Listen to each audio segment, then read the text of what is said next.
ಅಷ್ಟು ಧೈರ್ಯ ಇದ್ದವರು 2 ತಿಂಗಳ ಮುಂದೆನೆ ಅವ್ರ ಡೈರೆಕ್ಟ್ ಫಾರಂ ಕಿತ್ಕೊಂಡು ಒತ್ಕೊಂಡು ಫೀಲ್ಡಲ್ಲಿ ಬಿಟ್ಟು ಗೆದ್ದಿದ್ರೆ ಅವತ್ತು ಹೇಳ್ತಾ ಇದ್ದೀನಿ ಯಾವ ತಗ್ಗೋದು ಹಾಕೋದು ಅಂತ.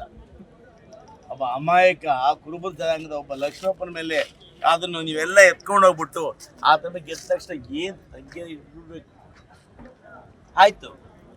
ಇವರು ಅಷ್ಟು ಧೈರ್ಯ ಇದ್ದವರು 2 ತಿಂಗಳ ಮುಂದೆನೆ ಯಾಕೆ ಒತ್ಕೊಂಡೋದು ಎಲ್ಲಾರು ಇವತ್ತಾಗ ಹೇಗೆ ಬಿಟ್ಟಿಲ್ಲ. ನಿಮ್ಗೆ ಅಷ್ಟು ಧೈರ್ಯ ಇದ್ದವರು ಗೆಲ್ತಿದ್ದ ಭರವಸೆ ಇದ್ದವರು ಯಾಕೆ ಒತ್ಕೊಂಡು ಹೋಗಿ ತಿಂಗಳಾಗಟ್ಲೆ ಇಟ್ಕೊಂಡಿದ್ರಿ? ಅದ್ರ ಗೊತ್ತಾಗುತ್ತಲ್ಲ ಎಷ್ಟು ಭಯ ಇದೆ ನಿಮಗೆ ಅಂತ.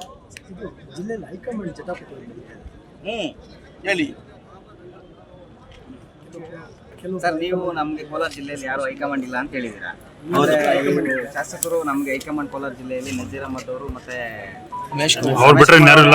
ಯಾರು ಇಲ್ಲ ಅಂತ ಹೇಳ್ತಾರೆ. ಅದು ಕೆಲವು ಶಾಸಕರ ಅಭಿಪ್ರಾಯ, ಎಲ್ಲರ ಒಮ್ಮತ ಅಭಿಪ್ರಾಯ ಇಲ್ಲ. ವ್ಯಕ್ತಿಗತವಾಗಿ ಅವರ ಪ್ರೀತಿ ಗೌರವದಿಂದ ಒಬ್ಬ ನಾಯಕರು ಅಂದ್ಕೋಬೋದು, ಅದು ತಪ್ಪು ಅಂತ ಹೇಳೋದಿಲ್ಲ. KPCCಯಿಂದಾಗಲಿ AICCದಾಗಲಿ ಈ ಕೋಲಾರ ಜಿಲ್ಲೆಯ ಉಸ್ತುವಾರಿ ನಾಯಕರು ಇವರು ಅಂತೇಳಿ ಯಾವುದೋ ಅಪಾಯಿಂಟ್ ಮಾಡಿಲ್ವಲ್ಲ. ಅವರವರ ಅನುಕೂಲಕ್ಕೆ ತಕ್ಕಂತೆ, ಅವರವರ ಭಾವಕ್ಕೆ ತಕ್ಕಂತೆ ಅವರವ್ರಿಗೆ ಯಾರು ಪ್ರೀತಿ ಇದೆಯೋ ಅವ್ರು ಹೇಳ್ಕೋಬೋದು. ನಿಮ್ಮನ್ನ ಮತ್ತೆ ಉಸ್ತುವಾರಿ ಸಚಿವರು ತುಂಬಾ ಟ್ರೈ ಮಾಡಿದ್ರು, ಯಾಕೆ ಒಪ್ಕೊಂಡಿಲ್ಲ? ನಂಜೇಗೌಡರ ನಾನು ಟ್ರೈ ಮಾಡೋಕ್ಕೆ ಯಾವತ್ತೂ ಪ್ರಯತ್ನ ಮಾಡಿದ್ರು. KGF ಬಂದಿದ್ರಲ್ಲ ಸರ್, ಅವತ್ತು KGF ಬಂದಿದ್ರು, ಆ ಕಾರ್ಯಕ್ರಮಕ್ಕೆ ಬಂದಿದ್ರು. ನಮ್ಗೆ ಹೇಳಿದ್ರು ಸರ್ ಮಾತಾಡ್ತೀವಿ, ಇಬ್ಬರನ್ನು ಕೂರಿಸಿ ಮಾಡ್ತೀವಿ.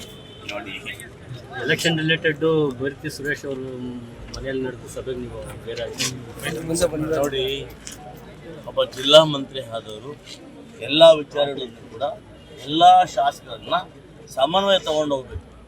ಒಂದು ಕಡೆ ಸುಣ್ಣ, ಒಂದು ಕಡೆ ಬೆಣ್ಣೆ ಇಡಬಾರ್ದು. ಆ ಪರಿಸ್ಥಿತಿಯಿಂದ ಇವತ್ತು ಈ ರೀತಿ ಆಗಿದೆ. ನಮ್ಮನ್ನು ಯಾವುದು ಸನ್ಮಾನ ಕರೆದಿಲ್ಲ, ಯಾವ ಸನ್ಮಾನವನ್ನು ಅವರು ಹೇಳಿಲ್ಲ. ಆಯಿತಾ, ನಾವಿವತ್ತು ಚುನಾವಣೆ ನಿಂತಿದ್ದೇವೆ, ಸ್ಪರ್ಧೆ ಮಾಡಿದ್ದೇವೆ.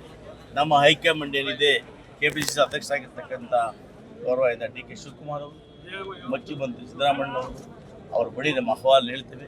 ಅವ್ರು ಏನು ತೀರ್ಮಾನ ಮಾಡ್ತಾರೆ, ಪಕ್ಷ ಏನು ತೀರ್ಮಾನ ಮಾಡುತ್ತೆ ಅದಕ್ಕೆ ನಾವು ಬದ್ಧವಾಗಿರ್ತೇವೆ.